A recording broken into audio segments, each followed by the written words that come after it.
Përmbledhja e ngjarjeve kryesore të ditës në Radio 7. Forcimi i bashkëpunimit ndër shqiptar, ruajtja e vlerave kombëtare dhe avancimi i perspektivës europiane të rajonit ishin në thelb të takimit të zhvilluar në Tiranë ndërmjet kryeministrit të Shqipërisë, Edi Rama, me kreun e Bashkimit Demokratik për Integrim, Ali Ahmeti. Më herët i pranishëm në samitin e diasporës zhvilluar në kryeqytetin e Shqipërisë, Ahmeti shpreu shqetësimin se gjuha shqipe është në rrezik në Republikën e Maqedonisë së Veriut. Ai nënvizoi arritjet e marrëveshjes së Ohrit dhe tha se çdo koment tjetër është në dëm të saj. Suksesi i marrëveshjes së Ohrit dhe të arriturat e marrëveshjes së Ohrit, që nga simbolet kombëtare, arsimi në gjuhën shqipe, e folura në administratë e gjuhës shqipe dhe përfundimi i ligjit të gjuhës shqipe, që është konform marrëveshjes së Ohrit, gjuhën të cilën e flasin mbi 20% të qytetarëve në Republikën e Maqedonisë sa atëhershme që ishte Republikë Jugosllave, gjithashtu është gjuhë zyrtare si dhe me alfabetin e saj. Dhe çdo koment tjetër që mund bëhet, a mund bëhet ligj më i mirë, a mund bëhet kështu, a mund bëhet ashtu, është vetëm për ta gërry përfundimisht marrëveshjen e Ohrit dhe për të ndryshuar karakterin kësaj marrëveshje ndërkombëtare. Sipas tij, Maqedonia e Veriut ka nevojë për shqiptarët ose në të kundërt nuk ka të ardhme. Të drejtat e shqiptarëve në Maqedoninë e Veriut, kryesisht mbi përdorimin e gjuhës shqipe, përfaqësimin e institucione dhe nevoja e bashkimit të faktorit politik shqiptar, kur bëhet fjalë për të mbrojtur çështjet që lidhen me mbrojtjen e të drejtave të tyre, ishte në thelb të takimit ndërmjet presidentit të Republikës së Shqipërisë me kryeparlamentarin e Maqedonisë së Veriut, Afrim Gashi. Në deklaratën zyrtare të shpërndarë nga presidenca thuhet se shqiptarët janë faktor shtetformues në Republikën e Maqedonisë së Veriut. Garantimi institucional me kornizë ligjore detyruesi të drejtave të fituara dhe jo produkt i balancave të rastësishme është një garanci më shumë për avancimin real të Republikës së Maqedonisë së Veriut drejt proceseve integruese, apelon Bajram Begaj. Rajoni. Kryeministri i Kosovës pranoi se është në bisedime me krerët e partive politike për zgjidhjen e çështjes së presidentit. Albin Kurti premtoi se do të ketë komunikime për median vetëm pasi të ketë rezultate mbi negociatat. Jemi në komunikim me kryetarët e partive opozitore, kur ka rezultate, atëherë njoftojmë. Vetëvendosja ia fatoroi sërish opozitës një dështim të mundshëm për zgjedhjen e kreut të ri të shtetit. Ministri i Punëve të Jashtme Glauk Konjusa tha se negociatat për zgjedhjen e presidentit po vazhdojnë dhe zgjidhja sipas tij do të varet nga vullneti i opozitës. Në temi shumë më rëndësishme është që Kosova ta ketë presidentin, e vetë se sa që ai ta ketë emrin Glauk Konjusa. Shumë më rëndësishme është që ta kemi një president. Kjo është e para. Pastaj për emrin mund të pajtohemi, mund ta gjejmë një konsenzus mes subjekteve politike. Unë çysh e kam pa deri tash të dy subjektet politike nuk kanë qenë të vullnetshme me propozu emra. Kjo është edhe arsyeja pse jemi këtu ku jemi dhe nuk po duket që deri tash kemi gjetë një zgjidhje. Natyrisht do të besojmë zgjidhjet deri në fund. Janë edhe 12 ditë, 13 kanë me deri në fund. Por kryeministri tashmë besoj që do t'i drejtohet edhe një herë partive politike. LDK-ja ma ka lënë për shtypjen që do të takohej, jo veç edhe një herë nëse ka nevojë, po më shumë se një herë, dhe ta gjejmë një zgjidhje për presidentin. Vetëvendosja vijon përpjekjet për zgjedhjen e presidentit dhe shmangjen e zgjedhjeve të reja të parakohshme parlamentare. Shefja e grupit parlamentar të vetëvendosjes Arberia Nagavsi tha se kryeministri Albin Kurti është duke vazhduar angazhimin e tij dhe se në ditët e mbetura pritet të arrihet një pajtueshmëri dhe një zgjidhje për çështjen e presidentit. Sa i përket çështjes së presidentit, kryeministri Kurti e dini që është duke vazhduar angazhimet e tij, edhe unë besoj që në ditët e mbetura, sepse nuk kanë mbetur edhe shumë ditë, të arrim një pajtueshmëri edhe një mbështetje gjithësisht propozime konkrete edhe të gjejmë një zgjidhje për zgjedhjen e presidentit. Pas takimeve që ka pas së fundmi me kryetarin Abdigjiku, kryeministri Kurti ka bërë prononcimin e tij për media. Besoj që për të gjitha detajet, sapo të ketë diçka të re, do t'i ndaj të dhënat edhe me ju edhe me shqiptarët.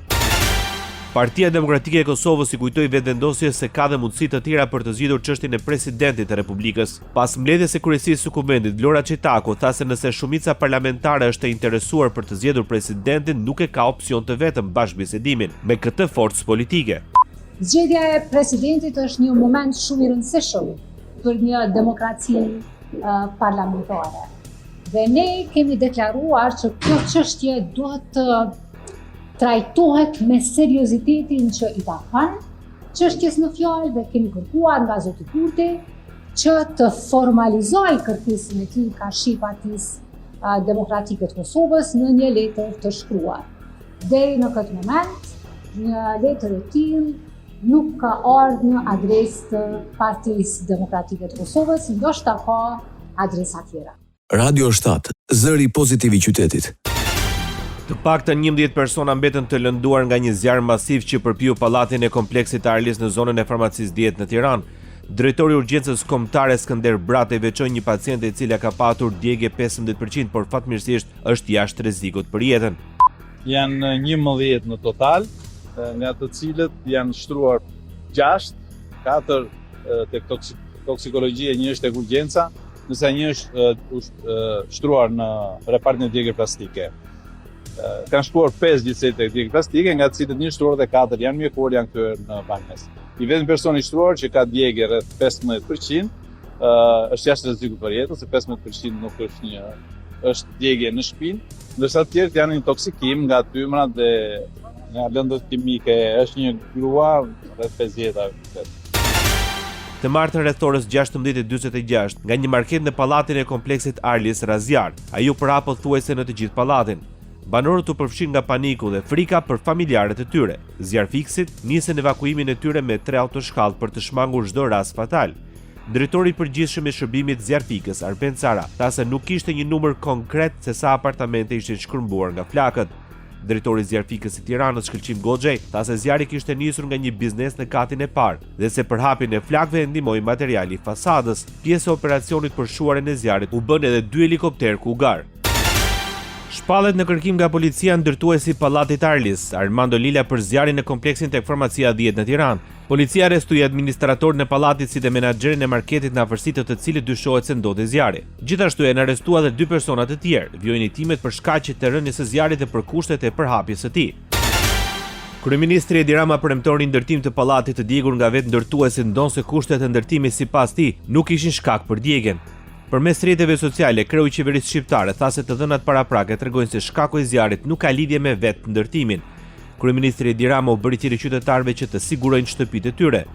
Nuk mund t'i lënë vetëm njerëzit e dëmtuar në pronën e tyre, dhe nga ana tjetër, taksa paguesit nuk mund të paguajnë për një humbje që duhet të mbulohet nga sigurimi. Një rast i qartë për të gjithë që të kuptojnë se sigurimi i shtëpive kundër fatkeqësive është absolutisht thelbësor, shkruan kryeministri i Shqipërisë përmes rrjeteve sociale. Opozita shqiptare fajsoni solucione dhe qeverinë për zjarrin e rënë në një pallat në Tiranë. Antari i kryesisë së Partisë Demokratike, Grigel Spuçollari, tha se zjarri nuk është një rastësi tragjike, por pasojë direkte e një modeli të dështuar zhvillimi urban, ku për vite me radhë janë dhënë leje ndërtimi pa standarde, pa kontroll dhe pa respektuar sigurinë minimale të qytetarëve. Fakti që për një zjarr në një pallat mobilizohen strukturat nga disa bashki tregon qartë mungesën e kapaciteteve dhe dobësitë e sistemit. Një kryeqytet që nuk përballon dot emergjencat me burimet e veta ka dështuar në funksionet bazë. Përgjegjësia nuk është vetëm teknike, ajo është politike dhe institucionale. Lejet e ndërtimit, kontrolli i zbatimit dhe garantimi i standardeve janë detyrë e institucioneve publike. Kur këto dështojnë, përgjegjësia shkon në nivele më të lartë të vendimarrjes. Deklarata e kryeministrit nuk është gjë tjetër përveç se një tentativë për të fshehur përgjegjësinë e vërtet, i cili në fakt është vetë ai. Bota.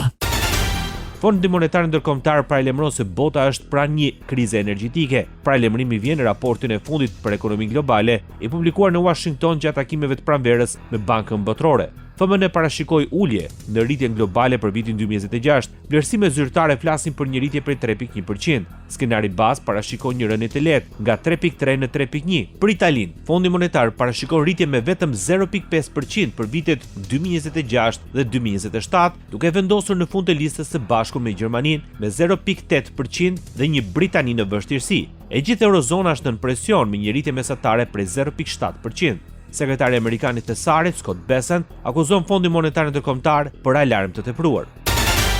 Shtetet e Bashkuara të Amerikës vendosin bllokadën ndaj Iranit. Komandanti i Komandës Qendrore të Shteteve të Bashkuara të Amerikës, CENTCOM, Brett Cooper, njoftoi përmes rrjeteve sociale se forcat amerikane kanë ruajtur dominimin detar në lindjen e mesme dhe brenda më pak se 36 orësh nga fillimi i bllokadës e ka ndaluar plotësisht tregtinë detare me Iranin. Në një postim të veçantë, CENTCOM tha se shkatruesit e raketave të drejtuara nga Marina ishin të përfshira në operacion.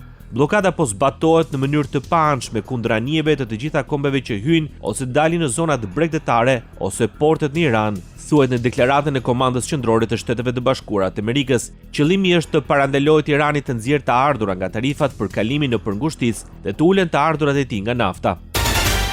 Departamenti Amerikan i Thesarit vendos të mos rinovojë lehtësimin e përkohshëm të sanksioneve për disa eksporte të naftës nga Irani në një lëvizje që synon të ruajë politikën e presionit maksimal ndaj Teheranit. Sekretari Amerikan i Thesarit Scott Bessent deklaroi muajin e kaluar se autorizimi i përkohshëm vlente për shitjen e naftës bruto dhe produkteve të naftës me origjinë iraniane që ndodheshin të ngarkuara në anije me afat deri më 19 prill. Sipas tij, kjo mas pritet të sillte shpejt rreth 140 milion fuqi nafte në tregjet globale. Rreth 1/5 milion fuqive naftë që konsumohen çdo ditë në botë kalojnë zakonisht përmes ngushticës së Hormuzit.